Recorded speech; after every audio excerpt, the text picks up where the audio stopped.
Hello friends, ഇന്ന് പുറത്ത് പോകാനായിട്ടും ചെറുതായിട്ടൊന്ന് ഒരുങ്ങിയാലോ. ആദ്യം സൺസ്ക്രീനാണ് ഇടുന്നത്. സൺസ്ക്രീൻ വന്നിട്ട് സ്ക്രെല്ലിൻ്റെയാണ്, ജെൽ ടൈപ്പാണ്, SPF50 ഉള്ളൊരു സൺസ്ക്രീനാണ് കേട്ടോ. അതിങ്ങനെ ചെറിയൊരു ബമ്പ് എടുത്തതിന് ശേഷം ഫേസിൽ, ചെവിയിൽ, കഴുത്തിൽ എല്ലായിടത്തും ഇങ്ങനെ അപ്ലൈ ചെയ്ത് കൊടുക്കുക കേട്ടോ. എല്ലായിടത്തും എത്തിയതിന് ശേഷം നല്ലപോലെ കുറച്ചുകൂടി എടുക്കുവാണേ, തികഞ്ഞിട്ടുണ്ടായിരുന്നില്ല. കുറച്ചുകൂടി എടുത്തിട്ട് കഴുത്തിൽ എല്ലായിടത്തും കിട്ടുന്ന രീതിയിൽ വെയിൽ കൊള്ളുന്ന എല്ലാ ഭാഗത്തേക്കും ചെവിയിലും കഴുത്തിലൊക്കെ നല്ലപോലെ ഇട്ടതിന് ശേഷം ഇതുപോലെ ഒന്ന് ഫുള്ള് തേച്ച് പിടിപ്പിക്കുക കേട്ടോ.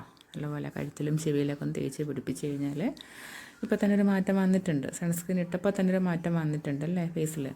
അത് കഴിഞ്ഞിട്ട് ഞാൻ യൂസ് ചെയ്യുന്നത് ലാക്മേയുടെ CC ക്രീമാണ്. അതും ഒരു ബമ്പ് എടുക്കുന്നുണ്ട്. നോർമലി ഞാൻ യൂസ് ചെയ്യാറില്ല, ഇന്നെ പുറത്ത് പോകാൻ ഇറങ്ങുന്നുണ്ടോ അപ്ലൈ ചെയ്യാൻ ഓർത്തു. അതും ഒരു ബമ്പ് എടുത്തതിന് ശേഷം ഇതുപോലെ ഫേസിൽ ഒക്കെ ഡോട്ടായിട്ട്, ചെവിയിൽ, കഴുത്തിൽ ഒക്കെ ഡോട്ടായിട്ട് ഇങ്ങനെ ഇട്ട് കൊടുക്കുക. അതും ഇതൊരു ഫിനിഷിങ് തരുന്നൊരു ക്രീമാണ് കേട്ടോ, CC ക്രീം. നമുക്കിങ്ങനെ പൊട്ടിയടിച്ച പോലെ ഇരിക്കത്തില്ല, വൈറ്റ് കാസ്റ്റ് ഇല്ല. അത്യാവശ്യം നല്ലൊരു ഫിനിഷിങ് തന്നെ CC ക്രീമിൽ കിട്ടാറുണ്ട്. അത് നല്ലപോലെ ഇതുപോലെ കൈകൊണ്ട് തന്നെ അപ്ലൈ ചെയ്ത് കൊടുക്കുക ഫേസിലും കഴുത്തിലും ചെവിയിലും ഒക്കെ കേട്ടോ. ഇപ്പോൾ തന്നെ നമുക്ക് മുഖത്ത് നല്ലൊരു മാറ്റം വന്നിട്ടുണ്ട്, കാണുമ്പോൾ തന്നെ മനസ്സിലാവുന്നുണ്ടോ എന്ന് തോന്നുന്നു കേട്ടോ. ഇനി അത് കഴിഞ്ഞിട്ട് ഞാൻ യൂസ് ചെയ്യാൻ പോകുന്നത് ഹിത ബ്യൂട്ടിയുടെ സെറ്റിംഗ് പൗഡറാണ്, ബനാന പൗഡറാണ് കേട്ടോ. ഇതും ജസ്റ്റ് ഒന്ന് അപ്ലൈ ചെയ്ത് കൊടുക്കുന്നുള്ളൂ, കാരണം ആ ഒരു ഓയിൽനെസ് ഫേസിൽ നിന്ന് മാറ്റൊരു മാറ്റ് ഫിനിഷ് കിട്ടാൻ വേണ്ടിയിട്ട് മാത്രം ചെറുതായിട്ട് ഈ ബ്രഷ് വെച്ചിട്ടൊന്ന് അപ്ലൈ ചെയ്ത് കൊടുക്കുവാണേ. നെറ്റിയിലും നേരത്തെ പറഞ്ഞ പോലെ തന്നെ കഴുത്തിൽ, ചെവിയിൽ ഒക്കെ നല്ലപോലെ ഒന്ന് ടാപ്പ് ചെയ്ത് കൊടുക്കുന്നുണ്ട്. അപ്പോൾ നമുക്കൊരു മാറ്റ് ഫിനിഷ് ഫേസിന് വരുമേ. അപ്പോൾ പിന്നെ വേറെ ഇനിയൊന്നും ഇടേണ്ട ആവശ്യം വരുന്നില്ല ഫേസിലേക്ക്.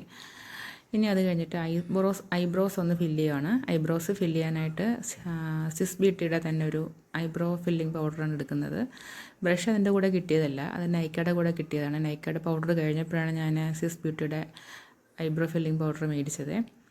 അത് നമ്മൾ എപ്പോഴും ഐബ്രോസ് ഫില്ല് ചെയ്യുമ്പോൾ ശ്രദ്ധിക്കേണ്ടതെന്ന് വെച്ചാൽ ഒരു 3/4 വെച്ചിട്ട് സ്റ്റാർട്ട് ചെയ്യണം.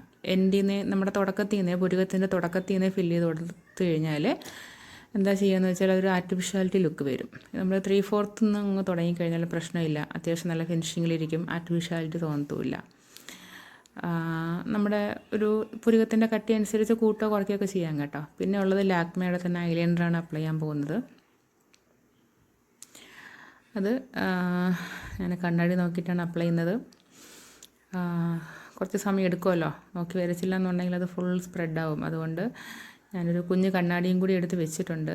അതെടുത്തിട്ട് വരയ്ക്കാം എന്നാണ് വിചാരിക്കുന്നത്. അത് നോക്കിയിട്ട് വരയ്ക്കുമ്പോൾ കുറച്ചുകൂടി എളുപ്പമുണ്ട് കണ്ണ് വരയ്ക്കാനായിട്ട്. അത് കഴിഞ്ഞു. ഇനി നമുക്ക് മസ്കാരയാണ്. അത് ലോറിയലിൻ്റെ ആണ് മസ്കാര. വാട്ടർ പ്രൂഫല്ല, പക്ഷേ അത്യാവശ്യം നല്ല രീതിയിൽ ഐലാഷസ് ഇരിക്കും കേട്ടോ. അത് കഴിഞ്ഞു. ലിപ്സ്റ്റിക്കിൻ്റെ വീഡിയോ ഞാൻ എടുക്കാൻ വിട്ടുപോയി. അതൊരു ഷോർട്ട് വീഡിയോ ആയിട്ട് വേറെ ദിവസം ചെയ്യാം കേട്ടോ. ഇപ്പോൾ ഹെയർ ഒന്ന് സെറ്റ് ചെയ്യുകയാണ്. വേറൊന്നുമില്ല, വെറുതെ ഒരു ചെറിയൊരു പോണിറ്റെയിൽ, അത്രേ ഉള്ളൂ. പുറത്തോട്ട് പോകുമ്പോൾ മുടി കെട്ടി വെക്കുന്നതാണ് എപ്പോഴും സൗകര്യമായിട്ടിരിക്കുക. അങ്ങനെ ഹെയറിൻ്റെ പണിയൊക്കെ കഴിഞ്ഞു, അത്യാവശ്യം കഴിഞ്ഞിട്ടുണ്ട്. ഇനി വളയും ബാംഗിളുമാണ്, വളയും വാച്ചുമാണ്. ഇച്ചിരി ടൈറ്റാണ്. ഓക്കെ, കയറി വാച്ച് സെറ്റ് ചെയ്തു. ഇനി നമുക്ക് കമ്മലിട്ടിട്ടുണ്ടായിരുന്നില്ല, ചെറിയൊരു സ്റ്റഡാണ് കേട്ടോ യൂസ് ചെയ്യുന്നത്. ചെറിയൊരു സ്റ്റഡ് ഇട്ടു. ഓക്കെ, അത് കഴിഞ്ഞു. ഇനി ഔട്ട്ഫിറ്റ് എങ്ങനെ ഉണ്ടോ നോക്കിയാലോ. ഇതാണ് ഇന്നത്തെ ഔട്ട്ഫിറ്റ്. സ്റ്റുഡിയോയിൽ നിന്ന് എടുത്ത ജീൻസും ടോപ്പുമാണ് ഇത്. ഞാൻ എപ്പോഴും പുറത്ത് പോകുമ്പം ഇടുന്ന ഒരു ഔട്ട്ഫിറ്റാണ്. നല്ല രസമാണ് ഇത്. ഇട്ട് കഴിഞ്ഞാൽ നല്ല കംഫർട്ടാണ് നമുക്ക്. കുറച്ച് ലൂസായിട്ട് കിടക്കുന്ന ടോപ്പാണ്. പിന്നെ ഒരു പെർഫ്യൂമാണിത്. ഇത് ഗസ്സിൻ്റെ ഒരു പെർഫ്യൂമാണേ. നല്ലൊരു മണമാണ് എൻ്റെ കേട്ടോ, മൈൽഡാണ്. പിന്നെ ഒരു സാൻഡലുണ്ട്, ഇടുകയാണ്. കഴിഞ്ഞു. ഇത്രയേ ഉള്ളൂ ഇന്നത്തെ ഒരുക്കം. എങ്ങനെയുണ്ട്?